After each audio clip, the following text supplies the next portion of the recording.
Por la introducción. Buenas tardes a todos y a todas y continuamos con las conferencias telemáticas que iniciamos ya el 24 del 3 del 2021. Esta sería la 27 y en esta ocasión hemos invitado a Luis Jordá y bueno, pues le comenté que para presentarle mandase un pequeño currículum, que es lo que os voy a leer. Comenzó en el mundo de la mineralogía con su hermano Rafael, allá por el año 1989, con las últimas excursiones organizadas por la Sociedad Española de Mineralogía.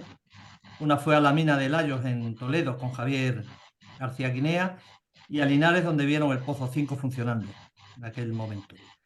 Entonces Luis tenía 15 años y Rafa tenía 9, siendo los más jóvenes del grupo. Posteriormente nació el Grupo Mineralogista de Madrid. Ambos fueron socios fundadores. Igualmente han hecho de su afición su profesión. Luis estudió en la Escuela de Minas la especialidad de Geología y Geofísica, compaginando el Grupo Mineralogista y su pasión por la espeleología. Terminó sus estudios con una beca Erasmus en Bélgica, en la Facultad de Mons, y tras un tiempo trabajando en empresas de geotecnia y sondeo en la época, durante una época en la que estuvo desligado totalmente del grupo. En 2001 comienza su tesis doctoral sobre minería histórica de la Sierra de Guadarrama hasta 2005-2006, que se vuelve a ocupar de dirigir excursiones y salidas de campo. Ha trabajado como ingeniero de campo en toda la geografía española. También ha trabajado en Ecuador y Perú por un periodo de 4 años. En 2019 sacó la plaza de profesor en la Universidad Politécnica de Madrid, donde imparte docencia de túneles y geotecnia en la Escuela de Camino. Es socio activo de la SEGIN y bueno, ocupó el cargo de tesorero en el periodo entre 2002 y 2006.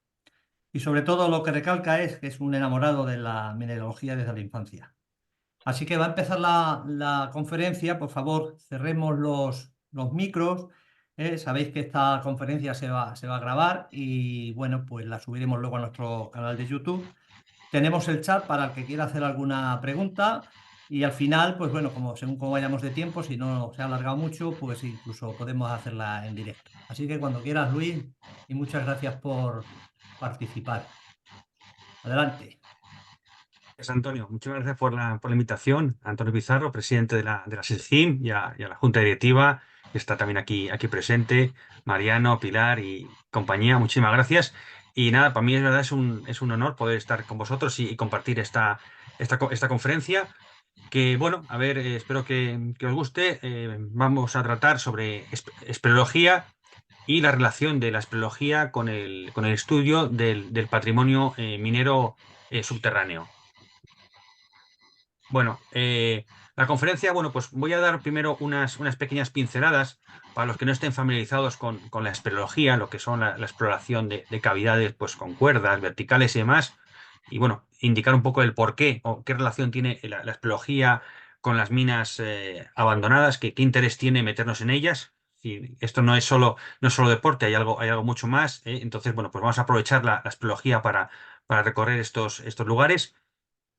Y bueno, pues la charla que voy a hacer va a ser un pequeño recorrido también geográfico, va a ser pequeños viajes. Vamos a ver pues de dónde nace un poco mi interés por el tema del patrimonio minero subterráneo y la espeleología en la mina de Consver, donde tuve la suerte de hacer una estancia de un verano. Luego, pues vamos a hacer un pequeño viaje por algunas minas interesantes que hemos explorado, subterráneas, y un poco lo que hemos sacado de esa exploración, un poco, aparte de, digamos, no es solo la parte, digamos, deportiva o, entre comillas, aventurera, sino también, pues, qué información, qué documentación y qué nos aporta esta exploración.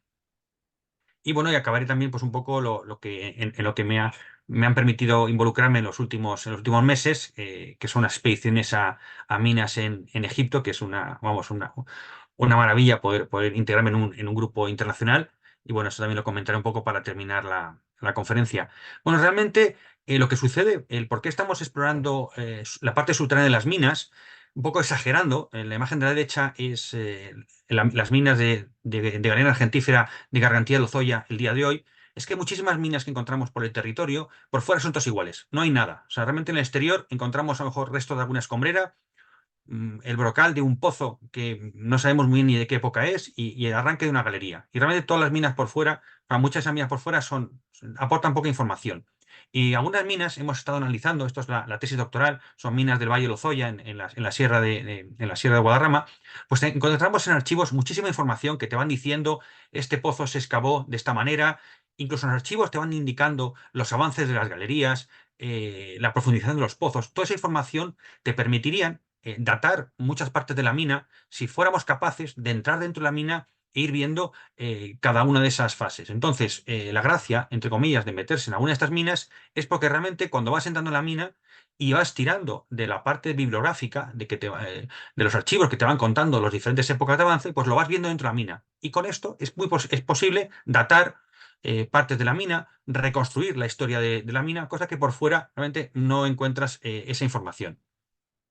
Bueno, y quiero empezar hablando también de espeleología, ¿no? Porque para meternos dentro de estas minas, algunas de ellas, pues podemos entrar por una galería, bueno, una galería horizontal, explorarla de manera con un casco y una linterna y con pues, medidas de gases y demás, pues podemos explorarla con seguridad, pero muchas de las minas, pues ya no es posible encontrar estas galerías y tenemos que entrar por pozos. Pues para ello, pues hay una disciplina que es la espeleología, que es la disciplina que digamos es entre deportiva y científica, que lo que hace es estudiar el mundo subterráneo y aprovechar una serie de técnicas que llamamos técnicas de verticales, con las cuales podemos ir con seguridad progresando por pozos, bajar por los pozos y por supuesto subir con ellos. Bueno, pues desde el año 92 pues practico la espeleología en un club, primero en el grupo de la Escuela de Minas y en los últimos 15 años con el Club Abismo de Guadalajara. Entonces, bueno, pues esas técnicas, digamos, que empleamos o que en las minas, pues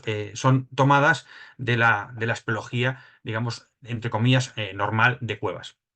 Para empezar a hacer espeleología, lo que hay que hacer es, en principio, hacer un cursillo de técnicas verticales. Tiene una parte teórica, conocimiento de los aparatos, y luego una serie de prácticas que nos permiten, pues poco a poco, irnos familiarizando con esas técnicas que, si no lo hacemos de manera correcta, pues puede ser muy peligroso. Entonces, el bajar por pozos no es una cosa, digamos, apta para cualquiera que no haya hecho este tipo de formación, que, bueno, no hace falta ser un digamos, un deportista de élite, simplemente hay que conocer una serie de técnicas y, por supuesto, en función y saber las limitaciones, en función del objetivo que estamos bajando, el pozo y demás, pues saber un poco cuáles son las limitaciones de las diferentes técnicas y las diferentes partes del pozo que podremos o no explorar. Estos son, antes de entrar en pozos, las técnicas de verticales se practican en el exterior. Es la manera de familiarizarse con los diferentes procedimientos, lo que se dice paso de fraccionamientos, cómo se instalan las cuerdas, etcétera. Pues todo eso se aprende mejor en el exterior que luego en un ambiente confinado, con escasa luz y demás. Aquí estamos practicando técnicas de progresión en cuerdas en unas paredes antes de empezar a ir a los pozos. Es un poco publicidad, pero bueno, nuestro club, el Club Abismo de Guadalajara, pues organiza ahora este próximo mes un curso de iniciación a la espeleología donde aprendemos todas estas técnicas. Bien, básicamente hay una serie de aparatos que nos ayudan a progresar. Para bajar por los pozos nos ayudamos de unos lo que se llama un descendedor con un stop, es unas poleas en las cuales la cuerda se frena y tenemos una palanca de seguridad. En caso de que soltemos las manos, bloquea la cuerda. Bueno, pues con este aparato podemos bajar con seguridad a los pozos. No vamos a entrar en detalle de si el pozo roza, qué tipo de procedimiento se hace, pero bueno, básicamente con este equipos podemos descender con seguridad pozos. Son técnicas completamente diferentes de las técnicas de escalada y alpinismo, con lo cual es muy importante conocerlas porque hay personas que están más familiarizadas con las técnicas de escalada y no son en absoluto semejantes. Son mucho más seguras para la progresión subterránea las técnicas, evidentemente, de espeleología. Aquí tenemos una imagen de un stop, de un descendedor, que tiene una palanca de seguridad que nos permite bloquear la cuerda en caso de pánico o en caso de que sea necesario. Luego tenemos que subir por la cuerda. Por las paredes no se escala. En las cimas, en las cuevas, cuando tenemos un pozo, pues no se trepa por las paredes ni se agarra uno a las cuerdas subiendo por nudo ni nada de eso. Hay unos bloqueadores que vamos descargando el peso de uno a otro, vamos pasando de lo que es el puño al crawl, vamos pasando uno a otro y con eso nos permite con seguridad subir por la cuerda porque estos aparatos funcionan, permiten el movimiento en un sentido y bloquean en el sentido contrario. De tal manera que siempre estamos subiendo con seguridad de uno a otro. Conocer bien la técnica nos permite fatigarnos menos cuando subimos por un pozo. Algunos de ellos son bastante grandes, entonces, bueno, pues conviene practicar para estar en forma al subir por esos pozos. Bien, como estábamos comentando antes de empezar la conferencia, las minas y las cuevas tienen comportamientos completamente diferentes. Uy, por ahí creo que hay un sonido. Alguien por ahí ha dejado abierto Uy. Bueno, estamos comentando que las minas y las cuevas se comportan de manera muy diferente. No es lo mismo hacer espeleología en una cueva que una mina. Las cuevas han evolucionado durante miles de años, pueden tener alguna zona inestable, bloques y demás, pero en general la cavidad ha tendido a la estabilidad. Las minas son huecos que llevan abiertos mucho menos tiempo, con lo cual en ese aspecto no están estabilizadas en muchos casos, hay mucha más posibilidad de que haya fragmentos rocosos y cuñas que puedan caerse, con lo cual hay que tener mucho cuidado y tener un ojo crítico especial para observar, para observar las paredes y techos de las minas cuando uno va a progresar por ellas. Con lo cual hay que tener mucho cuidado y eh, tener esa especial sensibilidad de las minas. Aquí estamos en este caso explorando unas minas en Llamas de Cabrera, en León, con Roberto Matías, y aquí realmente pues vemos que hay algunas cuñas y zonas inestables que en caso de una cueva que ha progresado durante mucho tiempo, pues esas piedras ya han caído y entonces es mucho más estable. Entonces las minas en general son mucho más inestables que las cuevas. Bueno, yo estuve un tiempo haciendo espeleología, lo dejé y luego pues tuve la oportunidad de compaginar la espeleología con el patrimonio minero a través de una estancia que hice en las minas de Kongsberg, en Noruega, donde conocí a una persona que me influyó muchísimo en todos estos temas. Entonces, bueno, pues fue una estancia muy provechosa. Las minas de Kongsberg en Noruega se han explotado desde la época medieval hasta los años 1950. Es un lugar absolutamente fascinante porque tenemos mina turística, una parte de la mina se explota para sacar minerales de colección y luego es una mina que tiene un equipo de arqueólogos, de historiadores de la minería muy, muy potente. Y estos historiadores vieron que las minas tenían muchísima información en archivos, sobre todo en unas minas que en los archivos se indicaba que se habían explotado con la minería con la técnica del fuego, es decir, prendiendo fuego a las galerías, se iban abriendo las galerías, las cámaras, crepitando, digamos, la matriz rocosa, y todo esto no se había visto durante los últimos años de explotación de la mina. Entonces, este equipo de historiadores, de arqueólogos, tenían todos formación de alpinistas, no eran espeleólogos, y entonces, bueno, se reconducieron hacia la espeleología con la idea de explorar todos los pozos que había en la zona de Kongsberg e ir buscando toda esa información histórica que estaba perdida, entre comillas. Entonces había muchísimos archivos sobre estas técnicas mineras. Entonces ellos, digamos, se dedicaron durante muchos años a explorar todos los pozos de las minas de Kongsberg para encontrar esas galerías medievales, esas galerías históricas de las cuales había encontrado tanta información. Bueno, pues tuve la oportunidad de estar con uno de estos arqueólogos, eh, Björn Ivar, y Björn Ivar fue pues uno de los pioneros de la arqueología noruega y sobre todo la catalogación de todas las minas abandonadas entrando por estos pozos. Este reportaje lo he extraído de Mineralogical Record, de un especial que hay sobre la mina de Kongsberg, y este es el espeleólogo, el historiador Björn Ivar, que ya está jubilado y con el que tuve la oportunidad de estar ahí en Kongsberg y bueno, me contaba todas esas exploraciones y bueno, pues volví a España con muchas ganas de hacer lo mismo y así pues arranqué mi tesis doctoral sobre exploración de minas de la Sierra de Guadarrama, guiado por Octavio Puche. Estos investigadores, pues gracias a las técnicas de espeleología, pudieron recorrer toda la parte, digamos, que no se conocía o que estaba ya, digamos, olvidada de estas minas de Kongsberg. Y entonces, bueno, pues toda esta información les permitió, pues, recuperar toda esa historia y sobre todo catalogar muchas de las minas que, pues, se pensaban que eran del siglo XVIII. Pues si uno encontraba archivos que le decían, pues, que en la época medieval se habían excavado por fuego y encontrabas en las galerías esas técnicas, pues ya podías catalogar la galería como de esa época. Pues, entre otras cosas, ha servido para eso. Bueno, esta es uno de los pozos, es el pozo maestro de la mina del Rey de Kongsberg. Este pozo tiene 450 metros, pero solo en reuniones con espeleología. Actualmente solo exploramos una pequeña parte del pozo. Pero bueno, la verdad es que es fascinante porque vas encontrando las diferentes épocas de exploración de estas minas. Además, en estas minas ofrecen un montón de productos curiosos turísticos. Tienes la visita normal de las minas de Kongsberg y luego ofrecen esta visita aventura. Yo me fui con los historiadores, pero también iban, entre comillas, turistas. Le daban una pequeña formación y les hacían solo bajar 100 metros entre varios niveles y le daban luego un diploma de que has bajado, has rapelado el Pozo del Rey y te daban un diploma de certificación. Bueno, pues con estas ideas de catalogar, de explorar las minas abandonadas para buscar esa información que nos falta, pues una de las primeras minas que exploramos son las minas de cobre de Pardos en Guadalajara. La verdad es que estas minas, bueno, algunos de vosotros sí que las conocéis, tienen unas escombreras gigantescas y la verdad es que hemos ido muchos años a buscar minerales, a recorrer la zona y la verdad es que nos sorprendía pues que hubiera unos restos de una pequeña galería.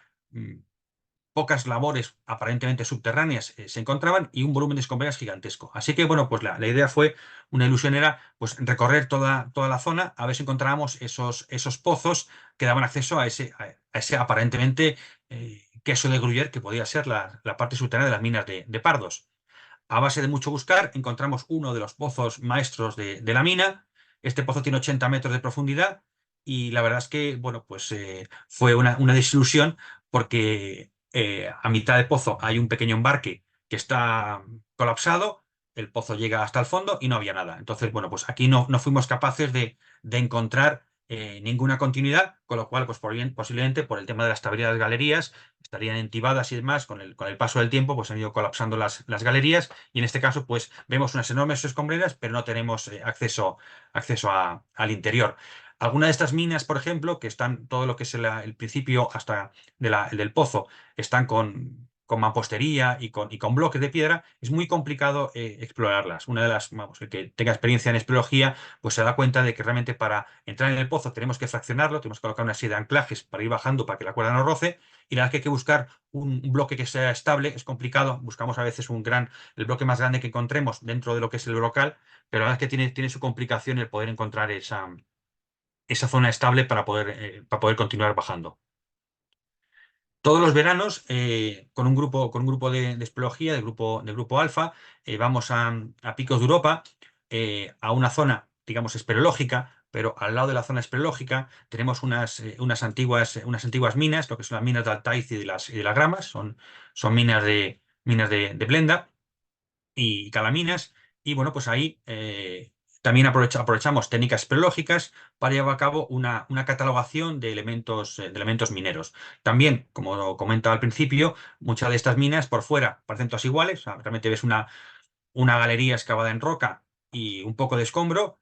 Y entrando dentro de las minas, pues puedes saber si tienes los archivos, que de muchísimas minas de España tenemos archivos, pues siguiendo los archivos vas viendo un poco qué época es cada galería, cómo fue el proceso de desarrollo de la mina, o sea, si fue pues, desde este nivel a este nivel, si se abandona una época y luego se continúa, todo eso lo tenemos en muchísimos archivos, en muchísimos planos históricos, y la única manera de corroborarlo y de sacar la información es entrar dentro y buscar esa información dentro de las minas. Estos son unos planos de Mazarrasa de principios del siglo XX, de estas minas de Picos de Europa.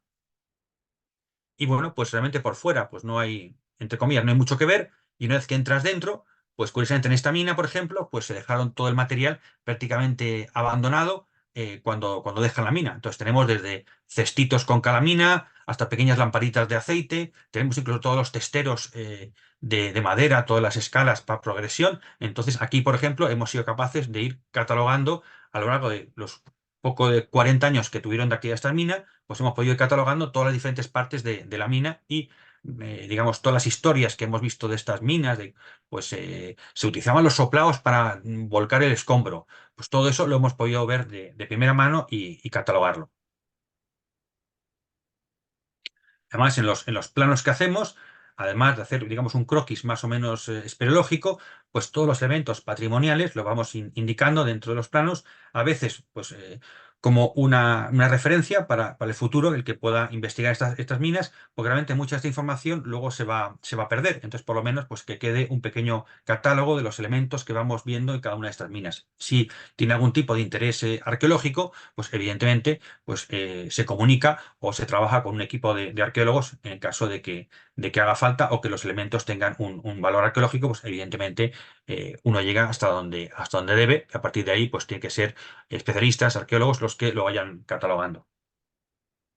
Bueno, esto es la mina de Madrid en la que más hemos trabajado durante la tesis doctoral y también después para hacer varias publicaciones bueno, y exploraciones de cara a una posible puesta en valor turístico que al final no fue, no ha tenido lugar. Esta es la mina de plata de Bustar Viejo, las minas de arsenopirita con pequeño contenido en plata. Pues esta mina se descubre en 1417 y era una mina que se pensaba, por los archivos que había y los estudios modernos, que era una mina relativamente moderna. Se pensaba que la mina era de finales del siglo XIX, principio del siglo XX. Bueno, pues esta mina encontramos muchísima información en archivos, encontramos información en archivos de Simancas y explorando las diferentes galerías hemos podido ir reconstruyendo todas las etapas de desarrollo de esta mina que, como comento, se pensaba que era más moderna y resulta que esta mina pues, es principalmente de los siglos XVII y XVIII.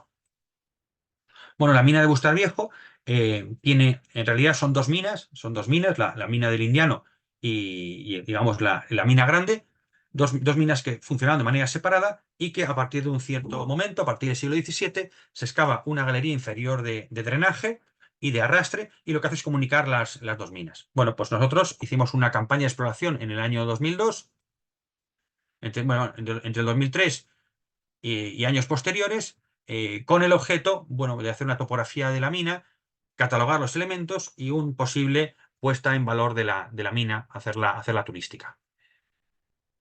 Ahí es el material que llevamos en la primera de las campañas.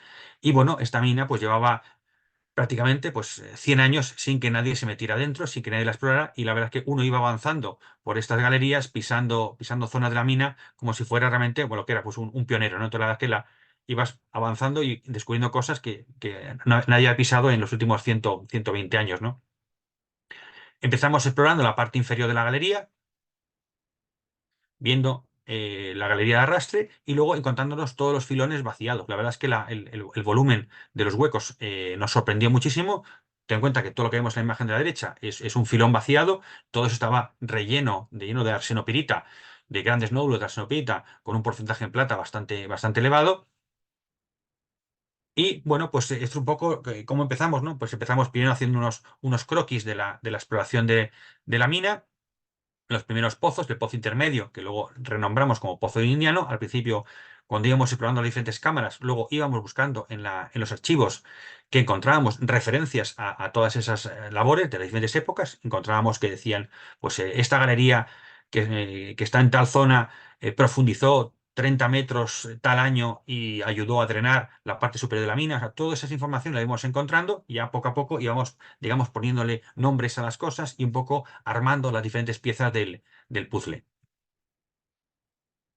Como en un principio la mina se pensaba hacer un proyecto de puesta en valor turístico, pues la galería de abajo, la galería de arrastre y parte de las dos partes inferiores de las dos minas se topografió con estación total, con técnicas habituales de topografía, y luego ya, por supuesto, las galerías y las zonas más culebreras, pues ya se topografiaba con técnicas de espeleología, con distanciómetro y demás. Bueno, la mina tuvo en los años 90 o sea, hasta los años 90 se conservaba un pequeño castillete, un pequeño malacate, un pequeño castillete, que se derrulló por el tema de, bueno, pues para sellar el pozo superior, tuvimos que abrir un poco ese pozo para poder entrar a la parte superior de la mina, que resultó ser la parte más interesante, donde encontramos muchísimos elementos patrimoniales, como por ejemplo esta cuba para movimiento de mineral dentro de la cámara y el pozo principal, que vemos como tenemos imágenes de este tipo de cubas en los archivos, en este caso el libro de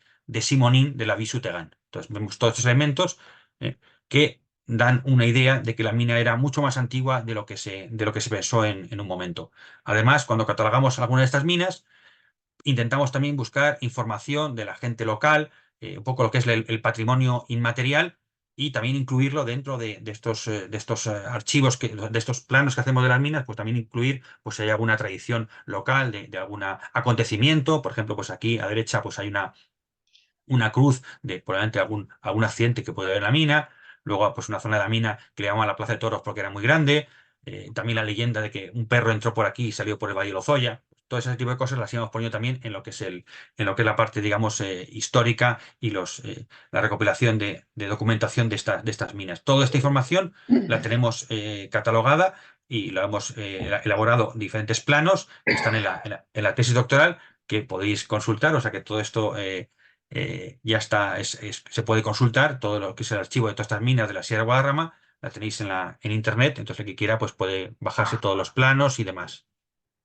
Hemos ido en más ocasiones a la mina de Bustar Viejo, entre otras cosas, para preparar una publicación sobre esta mina, sobre los 500 años de historia que tuvo. En este caso, fuimos con un equipo de fotógrafos, con Espeleofoto, para hacer fotos de calidad para este manual. La verdad es que la mina, aparte de la parte, o sea, fuera de la parte subterránea, que requiere técnicas espeleológicas y en su caso, muchas de estas minas, además permisos para poder entrar, o sea, muchas veces algunas de estas minas están en terrenos municipales, terrenos privados, hay que hacerlas, por supuesto, con los debidos permisos. El paseo a la mina de Bustaviejo, por ejemplo, es un paseo fascinante. Vamos casi todos los años con la Semana de la Ciencia y con talleres. Y bueno, pues es un paseo estupendo el subir a la torre de la mina, ver todos los elementos patrimoniales que hay en el exterior, no solo el patrimonio interior. En este caso sí que es verdad que tenemos muchísimo patrimonio exterior, cosa rara que muchas de las minas ya ha desaparecido, pero aquí sí que tenemos el molino eólico de Mineral, tenemos resto de la fundación, o sea que realmente, la fundición, perdón, realmente aparte de lo que es la parte subterránea, tenemos elementos muy, muy interesantes. Bueno, la mina cambia lógicamente en invierno. Bueno, esto es la galería de arrastre inferior, completamente congelada. Algún día que ha hecho 10 bajo cero, pues se congela todo y la verdad es que es una verdadera maravilla. Hemos vuelto a hacer estos reportajes fotográficos. Esto es pues la cámara más grande de la mina. Pues aquí vemos, por ejemplo, todas las maderas de los estemples, de todos los realces que había, que encontramos caído. Muchas de estas minas parecen que son cuevas, pero en realidad esto no era una cueva. Realmente para poder trabajar en estas cámaras, que en algunas zonas tienen 20 metros de ancho, pues había un montón de estructuras de madera para poder trabajar en ellas. Pues gracias a la exploración de estas minas subterránea podemos ver pues, esa zona de madera, pues saber un poco qué tipo de técnicas se empleaban y en algunos casos sí que vemos restos de alguna escala y demás. En esta mina, por ejemplo, tenemos además toda la parte de patrimonio de lo que es neoformaciones. Muchas de las minas que son muy antiguas, tienen más de 100 años, encontramos precipitados y demás en las galerías, casi como si fuera una cueva, ¿no? Una especie como de pequeños gurs y demás, que hay que ser muy cuidadoso cuando exploramos estas minas abandonadas y no estropear este patrimonio que realmente pues, ha tardado 100 años a lo mejor en formarse, ¿no? Entonces hay que ser muy cuidadoso cuando exploramos estas minas abandonadas. Son algunas imágenes del interior de la mina de Bustaviejo que podéis ver en este libro que se sacó al respecto. Bueno, una de las minas que más nos gustan en el centro de España es la zona minera de La Bodera. La zona minera de La Bodera es una zona minera de mucha menor relevancia que la vecina Allende la Encina. Aquí son unas minas pequeñas, tuvieron explotación a finales del siglo XIX. Es un grupo de minas que explotaban sobre todo galena argentífera y blenda. Y bueno, pues la verdad que es un territorio bastante, bastante desconocido, que bueno, pues que al estar cerca de la Encina, pues un día decidimos acercarnos allí a ver qué había, y nos sorprendió muchísimo el enorme patrimonio que hay, tanto exterior como subterráneo de estas minas. Es de los filones que hemos visto más espectaculares, porque además encontramos el filón y todo lo que son los pozos laterales para acceder a él. O sea, realmente aquí lo que tenemos es un filón vaciado por diferentes subniveles, muy largo, de unos 50 metros, y lo que tenemos es dos pozos maestros a ambos lados del filón, y de esos pozos maestros se ataca el filón con una serie de galerías y vamos encontrando una serie de embarques que van de lo que es el pozo maestro al filón. Aquí vemos lo que sería el pozo maestro, que tiene una profundidad de unos 50 metros. Vemos claramente la forma que tiene la parte superior en mampostería, y luego a partir de una cierta profundidad de unos 25 metros pues tenemos que pasar del pozo este hacia lo que sería el filón vaciado. El filón vaciado a través de una pequeña, bueno, hay una especie como de ventana, uno tiene que hacer un péndulo, pasar a esa zona, digamos que es como una repisa, con una gran repisa, y de esa repisa se accede a lo que sería el filón vaciado. Claro, toda esta información, pues luego lo puedes cotejar con todos los archivos y elaborar pues un esquema de cómo era la mina y cómo fueron las etapas de exploración de explotación de la misma. Aquí tenemos justo donde enganchamos con lo que sería el filón. La parte superior son diferentes galerías, son diferentes subniveles. O sea, nosotros atacamos ese filón con varias galerías a diferentes alturas y de esas galerías nos vamos, entre comillas, comiendo el filón, dejando siempre una serie de niveles con entibación de madera que con el tiempo esa madera se va pudriendo, se va cayendo y nos queda en algún puntal suelto, pero todas las plataformas de trabajo pues han desaparecido. Y parece que esto es una cueva o una mina que solo tiene algún puntal y en realidad lo que habría aquí era una estructura donde está este espeleóloga pasando con lo que se llama un pasamanos. Pues en tiempos los mineros no hacían pasamanos, lo que hacían era pasar con un nivel de maderas que estaban acodadas a ambos lados y por ahí incluso pasaban con vagonetas. Y luego por abajo había diferentes niveles. Lo para que eso luego ya se ha precipitado toda la madera y necesitamos esas técnicas de espeleología para pasar de una zona a otra. Aquí vemos el final de uno de esos niveles, que vemos diferentes huecos, son pues una serie de pilares inclinados. Y esto es la parte superior de un gran filón que puede tener hasta 20 metros, y en algunas zonas incluso más, y una longitud, una corrida, que pueden ser 50 o más metros. Aquí vemos ya la parte más abajo, o sea, hemos visto la parte de arriba, la galería, digamos, en cabeza, que va para vaciar este filón, y luego, según vamos bajando, todo esto es lo que se han comido. En algunas zonas la roca era tan buena que no hacía falta ningún tipo de intibación, y en otras zonas, pues la roca es mucho peor, y ha habido que colocar diferentes niveles, como vemos ahí, de maderas, incluso pues vamos dejando rellenos para poder trabajar los mineros sobre ellos.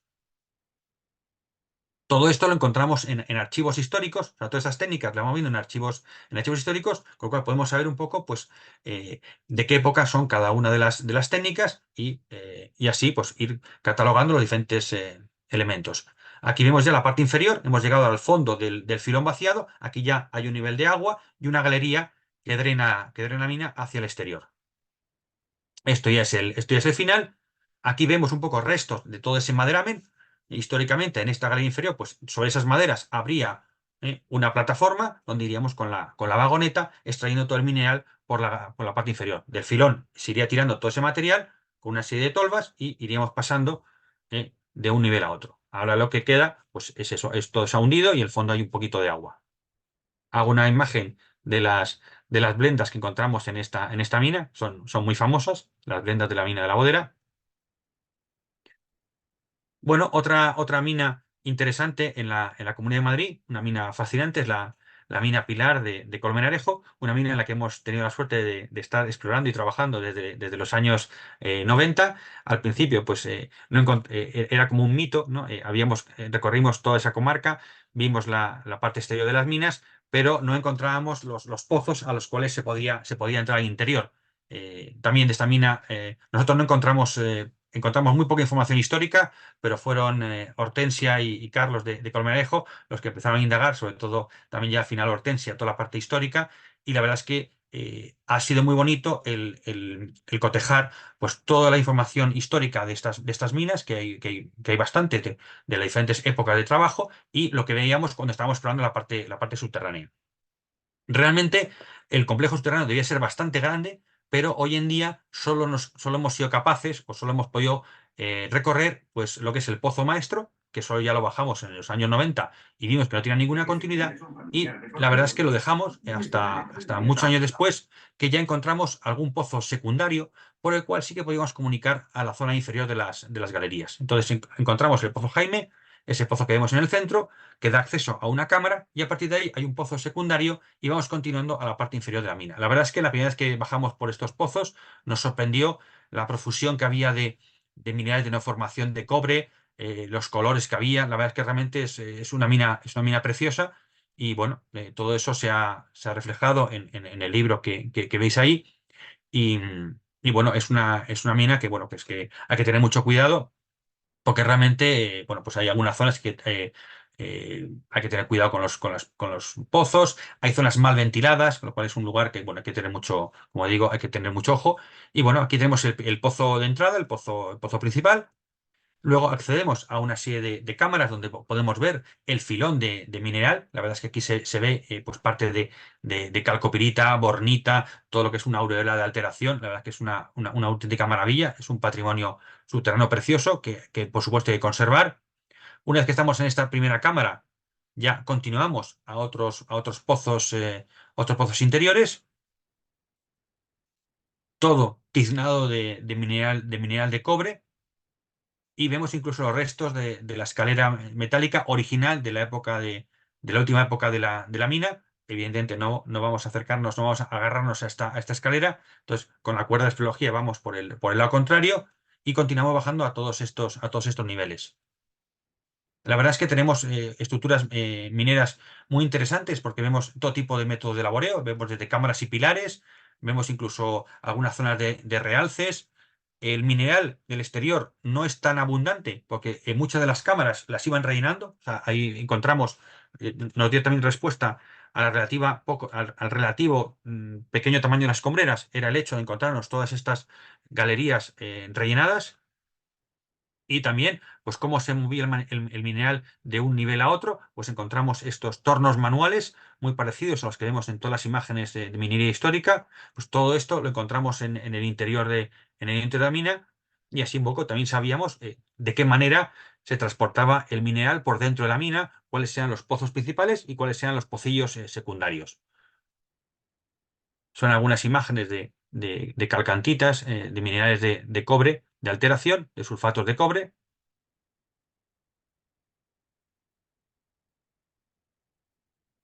La mina tenía bastante profundidad, pero a partir de un cierto nivel ya está inundada, entonces ya no se puede proseguir, pero en los archivos hemos ido viendo información sobre cómo era la mina en los niveles inferiores. Entonces, con todo esto nos hemos hecho una idea de dónde nos hemos quedado de lo que había en principio en la mina.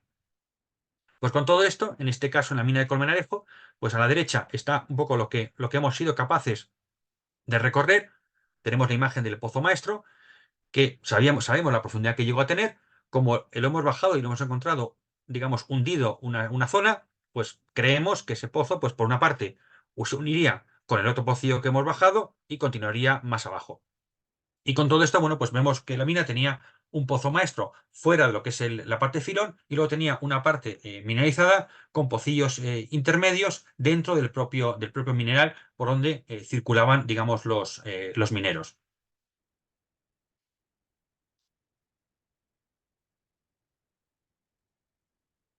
Bueno, hacia el año 2007 tenemos la suerte de estar invitados a un proyecto eh, en la mina de Allende la Encina. La mina de Allende la Encina pues, es una de las minas míticas de plata de España, situada en Guadalajara. Pues es la mina más grande de plata de todo el centro de España. Y bueno, pues la mina se abandona en la parte subterránea en los años 80, aunque fue una tímida campaña. La mina principalmente ya a final del 19 ya disminuye mucho su actividad. Y bueno, es mítico el intentar encontrar dónde están los filones de plata y de la encina, que están muy profundos. Creíamos que, viendo que el freático está como unos 50 metros, que alguno de los pozos eh, podría dar pie a encontrar alguna zona mineralizada o alguna cámara minera. Entonces, bueno, pues en este año, con permiso, bueno, trabajando para el ayuntamiento, pudimos bajar el pozo de Santa Catalina a ver si este pozo, en él había algún embarque que nos llevase a alguna zona mineralizada, alguna cámara. Entonces, pues con toda la ilusión del mundo, pues con varios compañeros espeleólogos, Pepe Martínez y compañía, pues descendimos este pozo maestro, que había que tener muchísimo cuidado porque todavía tenía todas las guiaderas metálicas, con lo cual pues hubo que fraccionar mucho los pozos, tener mucho cuidado para que no rozase con ninguna zona metálica, que no había ningún problema si lo llevabas por el centro. Y la idea, la verdad es que fuimos con la ilusión de decir, vamos a encontrar, porque más o menos sabiendo que como en los 40 metros ya había un primer nivel de galerías y demás, pues a ver si encontrábamos ese nivel y podíamos avanzar por la zona mineralizada. Y efectivamente encontramos no recuerdo exactamente la cota, como a 30 y tantos metros, un embarque, encontramos una entrada y pensamos que esto iba a dar pie a una galería en mineral y demás. Y bueno, pues no hubo suerte. Este brocal, o sea, perdón, este embarque da lugar a una galería pequeña en la cual encontramos los polvorines, ¿eh? Pero bueno, fue interesante poder bajar ese pozo principal de Hien de la Encina, pero bueno, pues no hubo más desarrollo.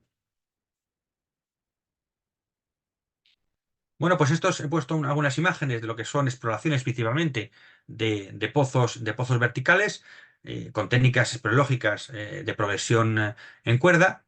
Y lo que sucede, bueno, pues evidentemente no todas las minas interesantes hay que bajar con cuerdas. También pues tenemos muchas minas que podemos entrar por galerías y bueno, pues hay que tener cuidado con la estabilidad de los techos y demás, pero en este caso pues no es necesario empleo de cuerdas. Desde este año, el equipo de arqueólogos de Joan Oller, de la Universidad de Barcelona, pues me han permitido colaborar con ellos en un proyecto, el proyecto SICAIT, en Egipto, en el cual se están explorando minas de esmeraldas de la época de los, como decían, de los faraones, ¿no? Son posteriores, época romana, y bueno, pues hemos podido explorar estas minas. Aquí tenemos una imagen de una de estas esmeraldas. Son minas. En este caso hay algún pozo, pero son principalmente minas de cámaras y pilares muy estrechas, en las cuales, bueno, pues lo interesante es ver un poco la técnica de cómo se fueron vaciando los filones, las vetas, y también analizar un poco también la estabilidad de los techos de estas minas. Históricamente es una zona conocida. Lo que pasa que, bueno, pues se pensaba que las minas tenían menos entidad hasta que un equipo de arqueólogos y de espeleólogos se dieron cuenta de que este enorme tamaño de construcciones, de construcciones y demás tenía que venir de unas minas muy importantes. Entonces, estos espeleólogos se dedicaron a peinar un poco toda esta zona. Este es el Wadi Sikait, y la expedición dura aproximadamente un mes y se encargan aparte de una parte de arqueólogos que trabajan en lo que son las ruinas de esta zona, pues hay unos equipos que se dedican a peinar, entre comillas, a recorrer la zona, catalogar todos los pozos e ir bajando a las diferentes galerías y rampas para ver un poco el desarrollo de todas estas minas. Se han dado cuenta que hay muchísimas más minas de las que se pensaba, y eso justifica el tamaño de todo lo que son los poblamientos y los asentamientos que hay en esta zona. Bueno, pues en este caso, pues esto es el paisaje. Esto es el mes de enero, pues caminando varias horas hasta llegar a la zona donde se encuentran las minas. Algunas minas tienen entradas, digamos, grandes, son como grandes calicatas, grandes zanjas, que luego dan pie a entradas mucho más angostas, en las cuales se explota solamente lo que es el espesor justo de la veta. Esto es una imagen. Aquí estamos recorriendo una rampa, y de esta rampa se van abriendo una serie de cámaras. Aquí estamos analizando, en este caso, la aportación que hicimos a la investigación fue analizar la estabilidad de los techos y un poco la técnica con la cual se explotaban estas minas. Aquí el estrato, digamos, es un estrato de actinolita horizontal, en el cual están metidas las esmeraldas. Aquí lo difícil digamos, lo engorroso es la cantidad de polvo que se levanta. O sea, aquí el riesgo no es de pozos y más, sino es el polvo que se levanta cuando uno la está explorando. Como esto, en este caso hay que tener mucho cuidado, la seguridad lo más importante. Eh, Esa chica lleva una mascarilla, eso solo con una mañana, solo con 4 horas ya tiene la mascarilla completamente saturada de polvo. Entonces, bueno, pues hay que ser muy cuidadoso, y aquí hay que llevar varias mascarillas para poder explorar estas galerías.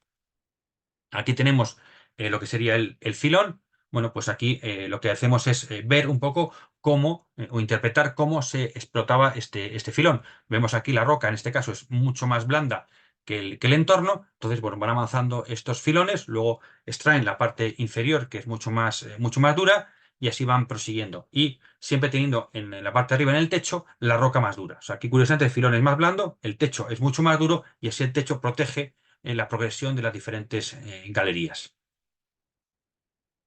Aquí lo que hacemos en este estudio era ver un poco cuál era, por qué dejaron las galerías con un cierto ancho y no eran más anchas. Aquí lo que hacemos es, además de explorar y catalogar las minas, pues es hacer un análisis, digamos, geotécnico de lo que son la estabilidad de los techos y indagar cuáles son los máximos anchos que era posible abrir en este lugar y con qué técnicas pudieron abrir estas galerías. Bueno, luego de la campaña, pues después de explorar las diferentes minas, bueno, pues unos equipos se dedicaban a hacer la topografía de la mina, otros se encargaban de catalogar los elementos arqueológicos que encontraban en las minas y, bueno, pues los que nos gusta la geología, pues nos dedicábamos a recolectar y catalogar, pues en este caso, los diferentes berilos. Hay esmeraldas de calidad, o sea, calidad esmeralda y calidad berilo. Entonces lo que hacíamos era pues catalogarlos, los diferentes elementos de cada una de las minas y algunas de las minas costaba encontrar fragmentos de mineral, con lo cual había una parte de exploración de las minas y localización de las diferentes vetas de mineral en la mina. Bueno, pues con esto termino la conferencia y nada, no sé si tenéis cualquier duda o cualquier inquietud que pueda intentar resolveros, pues estoy abierto a todo tipo de sugerencias y muchísimas gracias por haberme escuchado este rato. Gracias, gracias a ti, Luis. Muy interesante, la verdad es que ha sido enhorabuena por la conferencia. A mí me ha gustado muchísimo. Entonces ahora lo que vamos a hacer, vamos a dejar de grabar la conferencia para luego poderla subir a YouTube y abrimos un turno de preguntas, que te hagan las preguntas que sean oportunas. Tenemos